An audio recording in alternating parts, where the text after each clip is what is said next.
Assalamualaikum warahmatullahi wabarakatuh. Halo Kisanak, selamat berjumpa lagi di channel Go. Semoga Kisanak baik-baik saja. Setiap tahun tanggal 22 Oktober di Indonesia diperingati Hari Santri Nasional. Hari Santri ini diputuskan sesuai keputusan Presiden RI nomor 22 tahun 2015 berdasarkan usulan dari ratusan santri di Pondok Pesantren Babu Salam Desa Banjarejo, Malang tahun 2014. Tujuannya adalah untuk memperingati peran santri dalam memperjuangkan dan mempertahankan kemerdekaan Republik Indonesia. Bagi kalangan pesantren adalah untuk mengenang jasa para kaum santri dan meneladani serta melanjutkan peran para ulama dan santri dalam memperjuangkan kemerdekaan.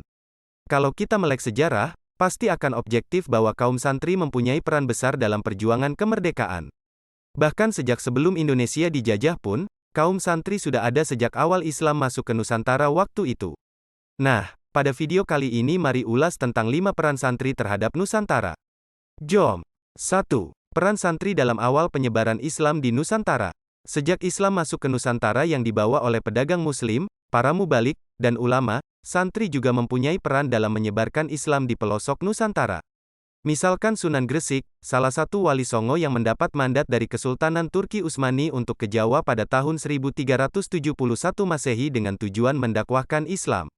Selama di Jawa, beliau mendapatkan tanah dari Kerajaan Majapahit di Desa Pasucinan, Kecamatan Manyar, Kabupaten Gresik, Jawa Timur.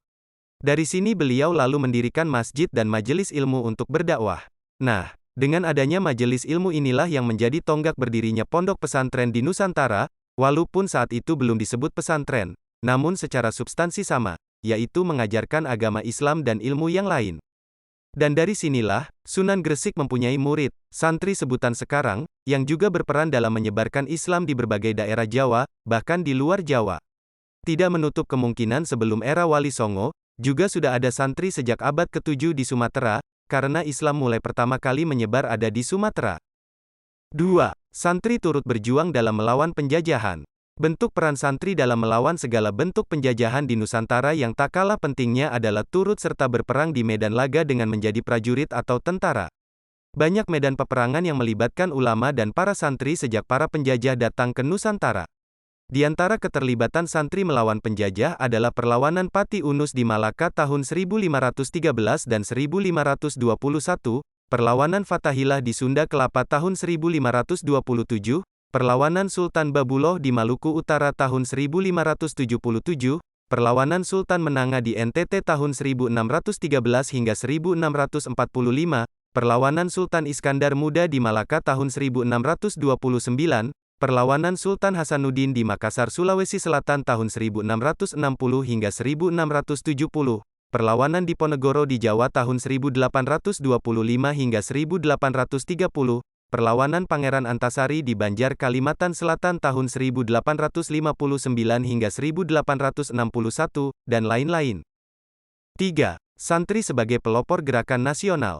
Beberapa sejarawan menilai, tanggal 20 Mei tahun 1908 merupakan tonggak awal mula gerakan kebangkitan nasional pribumi berkat kelahiran organisasi Budi Utomo. Saya rasa ini harus kita kritisi lebih dalam karena mengandung kelemahan sejarah. Gerakan ini cenderung sebagai wadah bagi para priyayi dan bangsawan Jawa dengan memperjuangkan isu yang cenderung Jawa sentris. Sebelum Budi Utomo, momen kebangkitan nasional bermula dari kelahiran Gerakan Sarekat Dagang Islam, SDI, yang berasal dari kalangan santri. SDI didirikan tanggal 16 Oktober tahun 1905 oleh Haji Samanhudi yang awalnya adalah perkumpulan para pedagang yang menentang politik Belanda yang memberi keleluasaan masuknya pedagang asing untuk menguasai ekonomi rakyat pada masa itu. Tahun 1906, SDI namanya menjadi Syarikat Islam, SI, yang diketuai oleh Haji Umar Said Cokroaminoto. Haji Samanhudi maupun Haji Umar Said Cokroaminoto adalah tokoh yang dulunya pernah menjadi santri di pondok pesantren. Dari lulusan pesantren inilah, kemudian mereka menjadi pelopor dalam menampung seluruh lapisan masyarakat, sehingga dapat dikatakan sebagai gerakan awal kebangkitan nasional. 4. Santri sebagai pelopor pendidikan di Nusantara.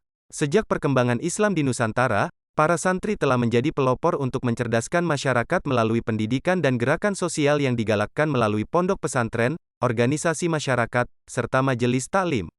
Di antara gerakan yang diprakarsai para santri untuk membangun pendidikan adalah didirikannya Muhammadiyah tahun 1912 oleh Kiai Haji Ahmad Dahlan dengan membangun sekolah modern yang hingga kini, Muhammadiyah mempunyai 3.334 sekolah. Lalu didirikannya Nahdlatul Ulama tahun 1926 oleh Kiai Haji Hashim Asngari dengan tanpa meninggalkan pendidikan pondok pesantren, bahkan hingga kini banyak pondok pesantren modern. Jumlah pondok pesantren di Indonesia sekitar ada 28.800 yang diasosiasi oleh RMI-NU. Kedua organisasi besar tersebut adalah pelopor pendidikan di Indonesia. Selain itu juga ada Persatuan Islam, Persis, yang mempunyai 130 pondok pesantren. 5. Santri sebagai penggerak mempertahankan kemerdekaan Indonesia.